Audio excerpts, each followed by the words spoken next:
Let's talk some sports, baby. Taken by Iguodala. Iguodala to Curry. Back to Iguodala. Up for the layup. Oh, blocked by Jones.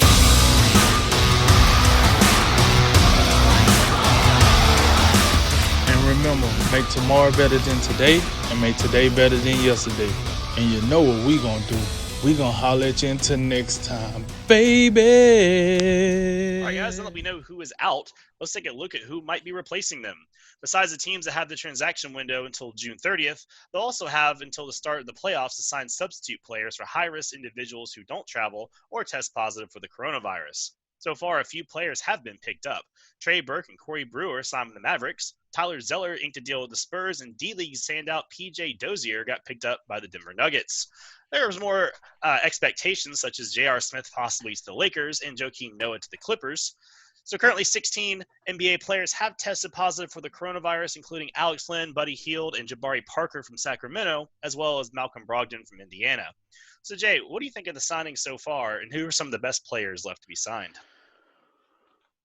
Yeah, all these guys that just got picked up, Tyler Zeller, PJ Dozier, Corey Brewer. I mean, most of these players are heading to French teams, so it's really hard for me to get all that excited about them. I mean, the Mavericks they're making attempts to replenish that depth I was talking about in the last subject. I still think it's going to be hard to imagine them, from the 7th seed beating the Clippers, presumably. But I just want to go to who isn't signed. I know there's been a lot of talk about J.R. Smith to the Lakers.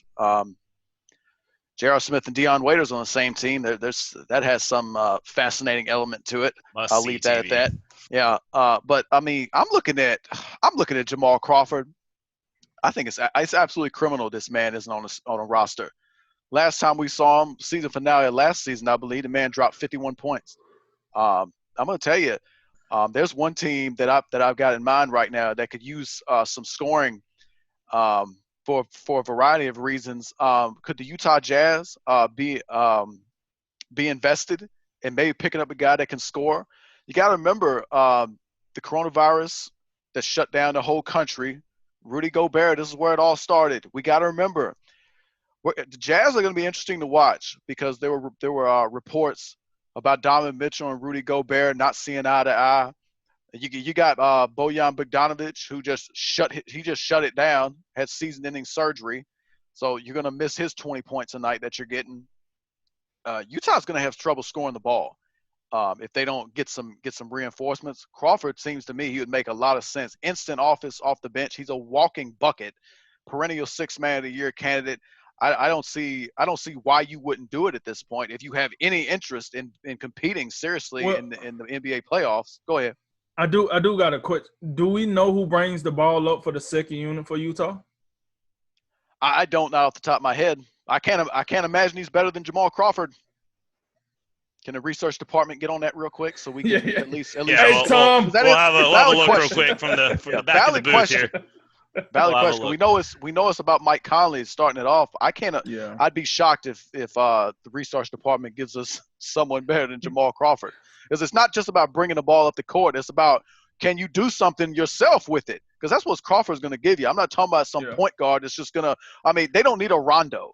You know what I'm saying? They need somebody that can put the ball in the hole. Very true, but the reason I ask is because what we know of Jamal Crawford is a magician with the ball in his hand. He don't post up in the short corner and wait for the ball to come to him. He don't play in the post. He's a guy that he got the moves. They call him Jay Crosso. I mean, you know what I'm saying? And one mixtape. I'm gonna hit you with the hot sauce, baby. You know what I'm saying? That's what he do. So he has to have the ball in his hand. So that's why I'm wondering. Who is that backup? As far as Utah's depth chart's concerned, it's Mike Conley, Donovan Mitchell, and Jordan Clarkson for the point guard spot. And then the shooting guard spot is Clarkson and Joe Ingles. So Emmanuel Mudiay is the 4th on the list. So so they do have Clarkson. That's something to like. And I believe Clarkson. He was doing some work when he first got over there. He had a real good hot streak.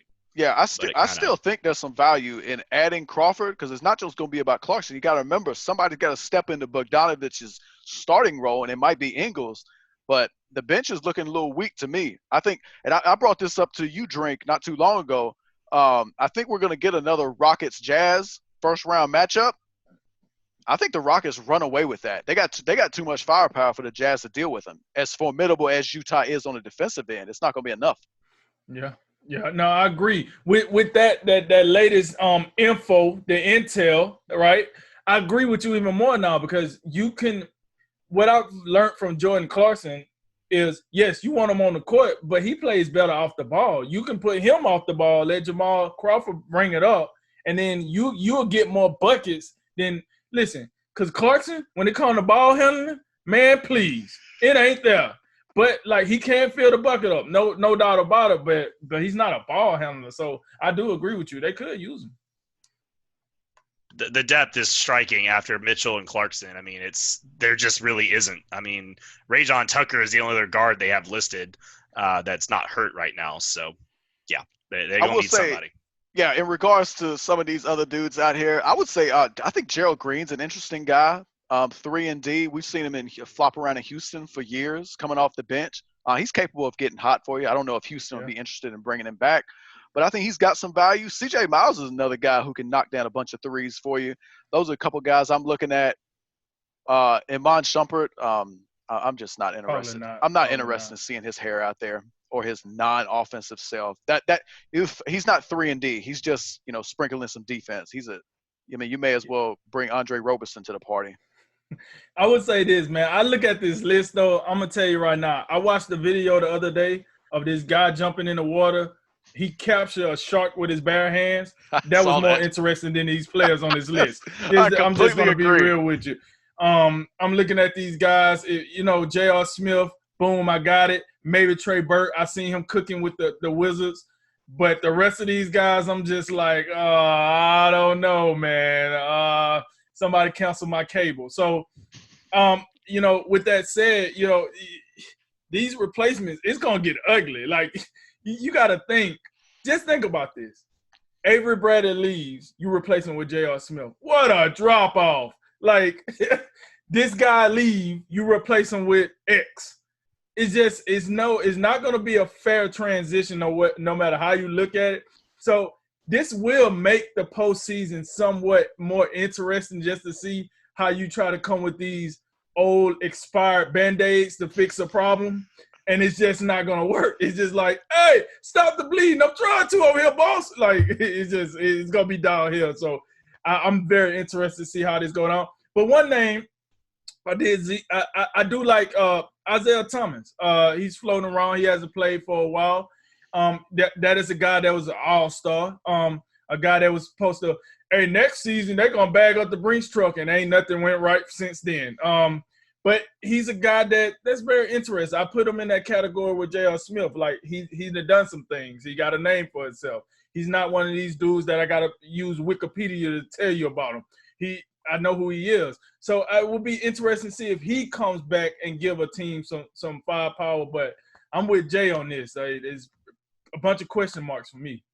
Yeah, the only thing with Isaiah Thomas you look at is in the playoffs, often you have guys who are defensively as challenged as Isaiah Thomas is. It's harder to hide him in the playoffs, and teams can sort of kind of go after that little mark there. But it is amazing his meteoric rise and fall. I mean, this guy was doing the work for the Celtics it felt like just the other day, and now he can't even get on a team like this. But yeah, these replacements are very interesting. Some other stuff here from Woj's Twitter. Substitute players can be signed until August 14th, the last day of the play-in games. So some of these guys on the list here, I think they can be signed through the end of the play-ins. But after that, the only replacement players that can be signed through the end of the postseason are players of 0 to 3 years of experience. So if some of these guys don't make a roster by the end of the play-ins, they're not going to be on these rosters at all. And all the guys left are going to be your 0 to 3 year guys. Also, most of the teams on the outside of the playoffs this year, your bubble teams we've talked about, the difference from your 16 teams to your 22 teams, they've all pretty much said they don't really believe this endeavor is worth risking injuries next year. So when you're talking about replacement players, you're likely to see the teams on the outside of the bubble pretty much treat this like a summer league type event. They're going to sign, two-way contract players and stuff like that. But the difference between them and then how the 16 true playoff teams attack this, and probably really even the 7 and 8 seeds are more likely to also be like this, where they're going to basically just treat it, sign some possible guys, let them play, do whatever. Whereas these top tier teams are going after your best available, your J.R. Smiths and things like that. So there's going to be a big difference. We'll see in the next few weeks between how the teams attack it.